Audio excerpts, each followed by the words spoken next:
Hello, everybody. My name is Dr. Meenakshi Dey, and I am an Associate Professor of English at School of Applied Sciences and Humanities of Haldia Institute of Technology. Today's lecture will focus on modifiers, their types, and the common errors that occur when they are used incorrectly. We will explore how modifiers function in sentences and how to avoid mistakes that could confuse the meaning of your writing. Now let's start with the basics.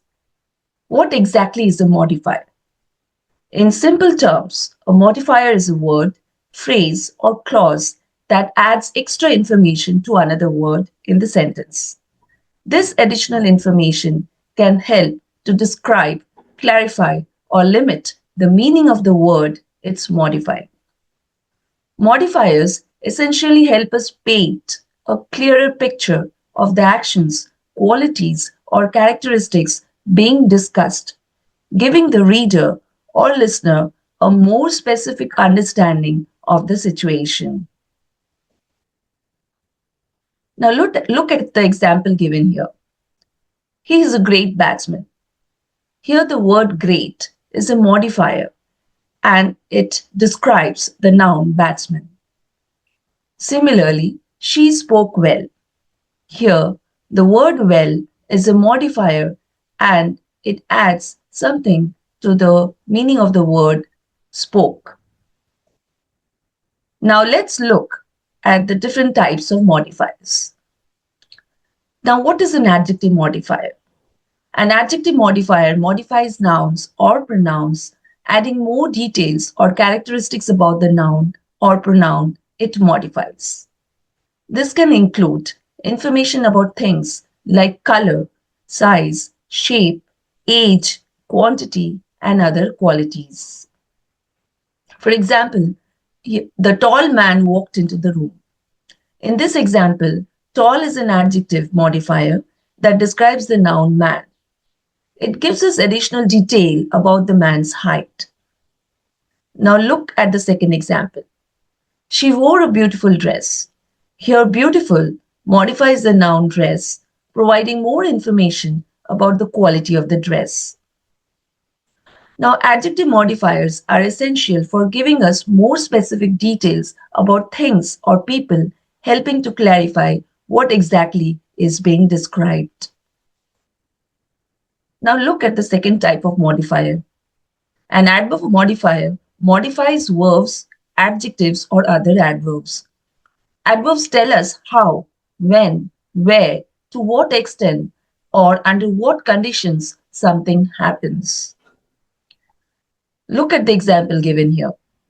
He ran quickly to catch the bus. Here, quickly modifies the verb ran, telling us how he ran. She's very happy. In this case, very modifies the adjective happy, telling us to what extent she is happy. He speaks incredibly fast. Here, incredibly modifies the adverb fast, explaining how fast he speaks. So we can see adverb modifiers help us get a clearer picture of actions and qualities, adding detail to the verbs, adjectives, or other adverbs they modify. The next modifier is prepositional phrase modifier. A prepositional phrase modifier can modify nouns or verbs. A prepositional phrase begins with a preposition and adds additional information about where, when, or in what way something happens. For example, the cat under the table is sleeping. In this example, under the table is a prepositional phrase modifying the noun cat, telling us the location of the cat. She found the book on the shelf. On the shelf modifies the noun book, telling us where the book was found. So prepositional phrase modifiers give us context about time, place, direction, or manner, and they often help answer the questions where, when, or why. The next type of modifier is infinitive phrase modifier. An infinitive phrase modifier typically modifies nouns or verbs and usually indicates purpose or intent. Infinitive phrases begin with to, followed by the base form of a verb. Now look at the example here. He is the best person to help you. Here, to help you is an infinitive phrase modifying the noun person, explaining the purpose of the person being the best. Next example, I came here to study.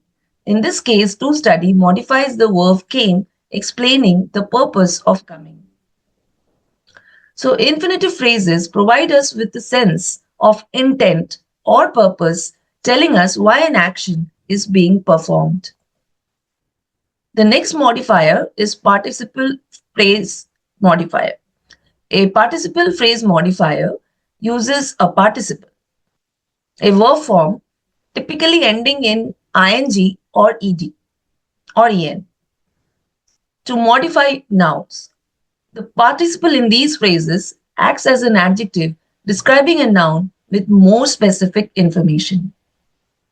Say, for example, the boy crying in the corner looked upset. In this sentence, crying in the corner is a participial phrase modifying the noun boy, providing more information about the boy's state. The next example, the broken window needs to be fixed. Here, broken is the participle modifying the noun window, telling us what kind of window it is. So, participial phrases allow us to describe nouns in more detail, often giving us context about their condition or action. The next type of modifier is the absolute phrase modifier. An absolute phrase modifier provides additional information or background detail, often setting the context for the main clause.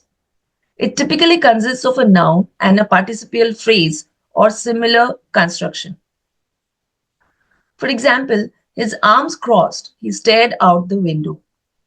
Here, his arms crossed is an absolute phrase modifying the main clause.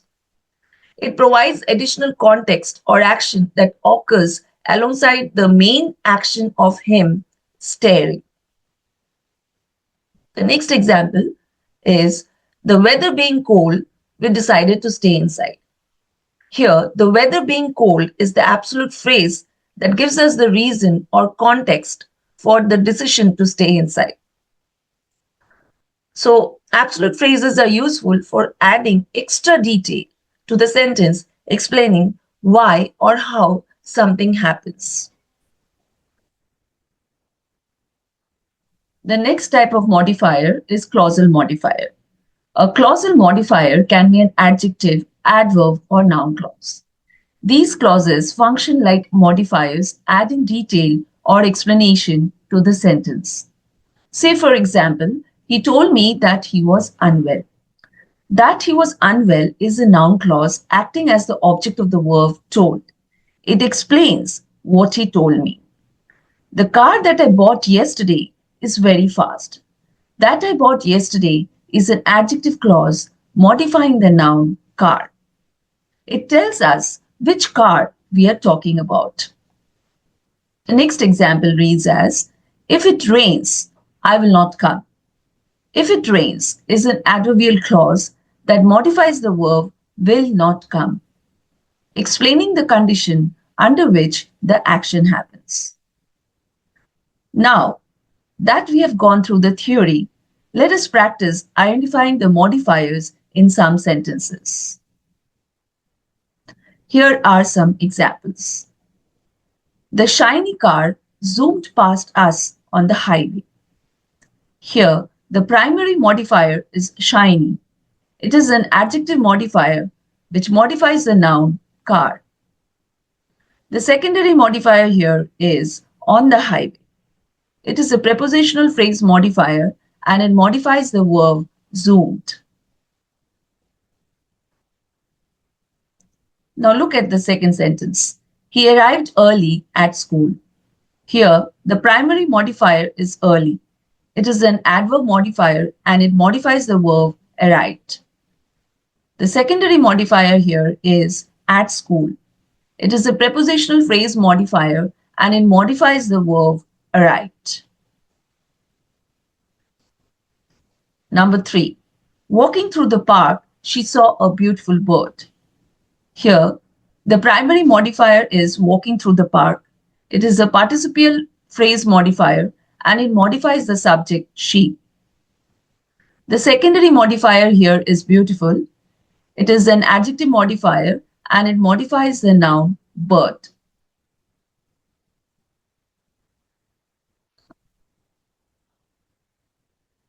Now look at the next sentence. The book that she lent me was fascinating. Here, the primary modifier is that she lent me. It is a clausal modifier, a relative clause in particular, and it modifies the noun book. The secondary modifier here is fascinating. It is an adjective modifier and it modifies the noun book. The next sentence is, she has a book to read. Here, to read is the infinitive phrase and it modifies book, explaining its purpose. She has a book to read.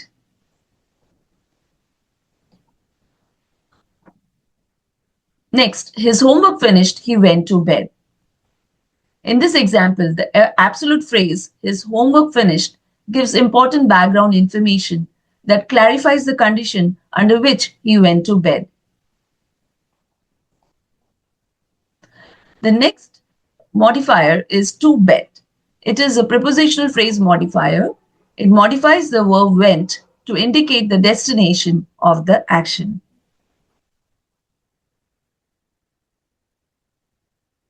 The next topic that I'm going to discuss about is navigating modifier mistakes. Misplaced, dangling, squinting, and limiting modifiers are going to be explained by me now.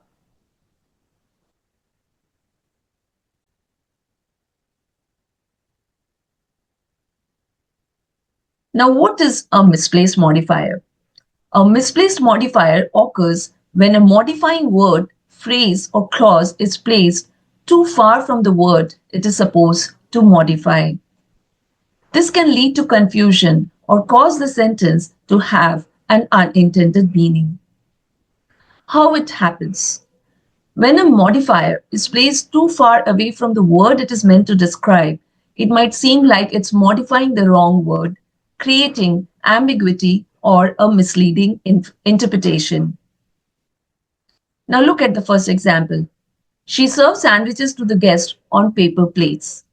In this example, it seems like the guests are on paper plates, which obviously doesn't make sense. The corrected sentence would be, she served sandwiches on paper plates to the guests.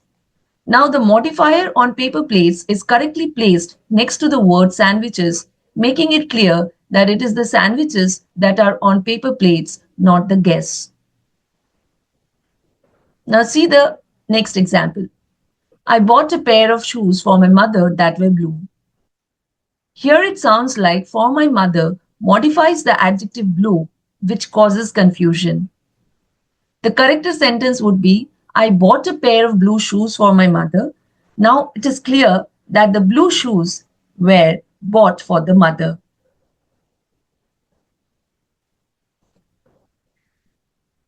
Next example, the car was parked by the building with a broken window.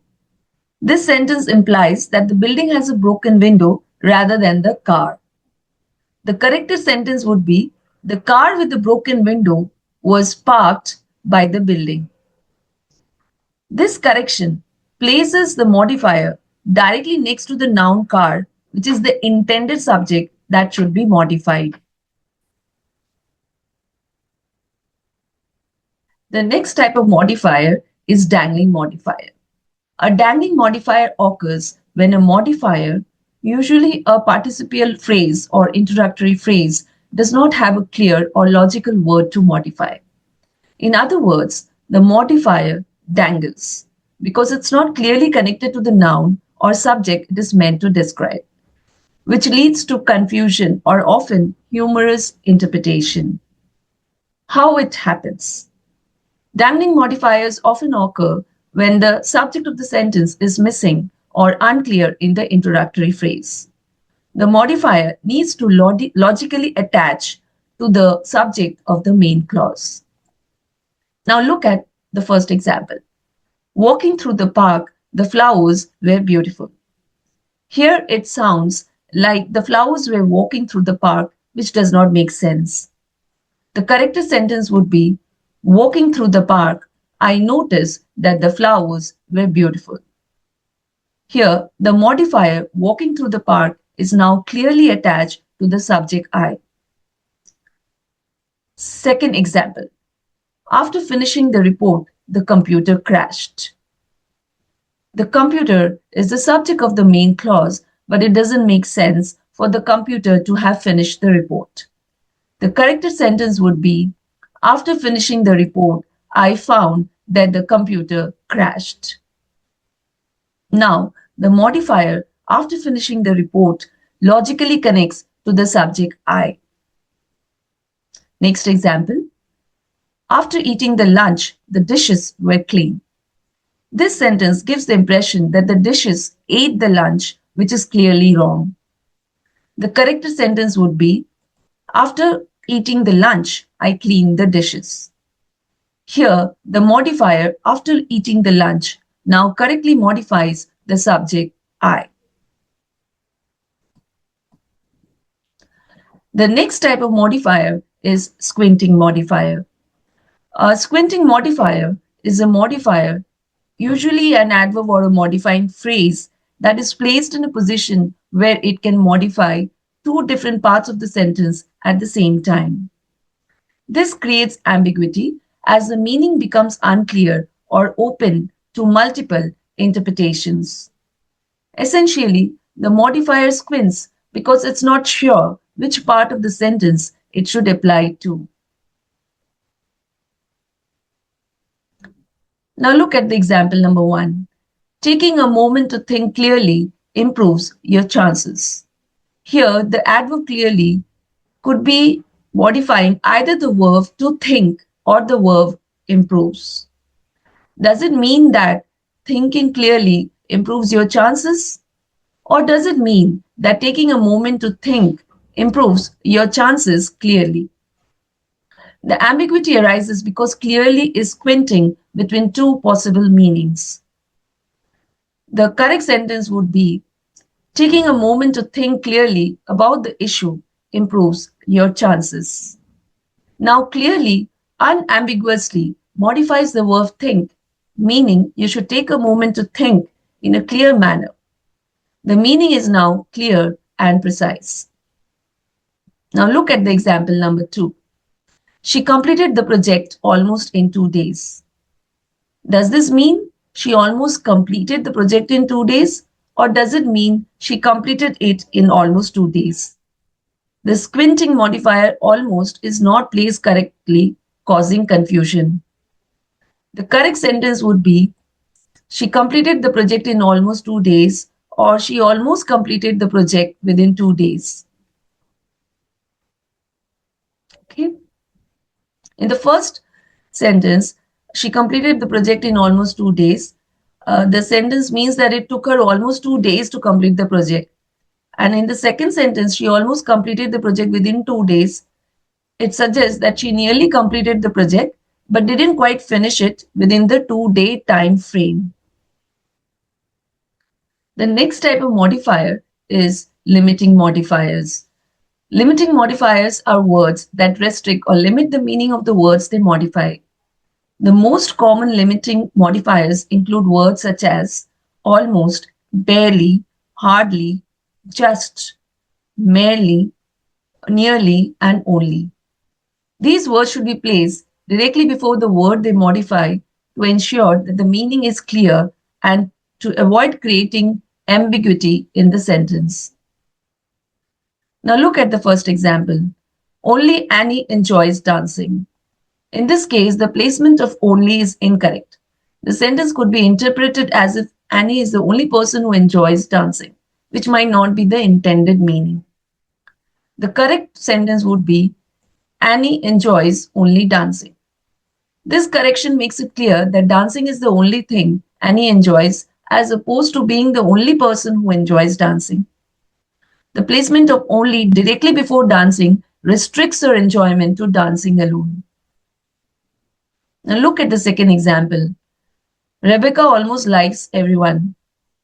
This sentence is unclear because almost could be interpreted as modifying likes, indicating that Rebecca barely likes anyone, or it could be modifying everyone, meaning Rebecca likes nearly everyone.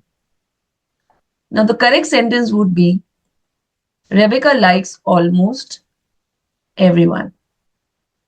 This correction places almost directly before everyone, making it clear that Rebecca likes nearly everyone, not that she barely likes anyone. Now, look at sentence number 3. She's only just starting to learn the piano. Here, only seems to modify just, making it sound like she's just starting but not yet fully involved, which causes confusion. The correct sentence would be, she is just starting to learn the piano. The sentence now makes it clear that she is at the beginning of her piano learning journey. The word just emphasizes that she is in the very early stages of learning without the unnecessary limiting word only, to avoid all modifier mistakes. First, read aloud. One of the most effective ways to catch modifier mistakes is to read your sentence aloud. Reading aloud allows you to hear where the sentence is unclear or awkward. You will be able to spot areas where a modifier might be too far from the word it modifies, creating confusion. Next, keep modifiers close. A fundamental rule in using modifiers correctly is to always place modifiers next to the word they modify. This ensures that there is no ambiguity or misinterpretation of the sentence. If a modifier is placed far from the word it modifies, the meaning can become unclear. Next, be specific. When using modifiers, be as specific as possible about what you are describing. Ambiguity often arises when a modifier is too vague or when it could be interpreted in multiple ways. The more specific your modifier, the clearer your sentence will be. Next, simplify sentence structure. If you find yourself struggling with modifiers in a complex sentence, it might help to simplify the sentence structure. Overly complex sentences often lead to misplaced or dangling modifiers as there are too many elements to keep track of. Next, rephrase when necessary. If you find that a sentence is still unclear after trying to correct the modifier placement, rephrase it. Sometimes a modifier simply doesn't fit well into a sentence, and rewording the sentence will make everything clear. There is no harm in rearranging your ideas to make them easier to understand. Rephrasing allows you to see your sentence from a different perspective and find a clearer way to express your idea. It helps you remove confusion and ensure that your modifier is working as it should. In conclusion, modifiers are powerful tools to add clarity and detail to your writing, but they must be used correctly to avoid confusion. By following simple guidelines such as reading aloud, keeping modifiers close to the word they modify, being specific, simplifying sentence structure, and rephrasing when necessary, you can prevent common modifier mistakes. Remember, clarity is key to effective communication. Thank you for your attention, and I look forward to our next session.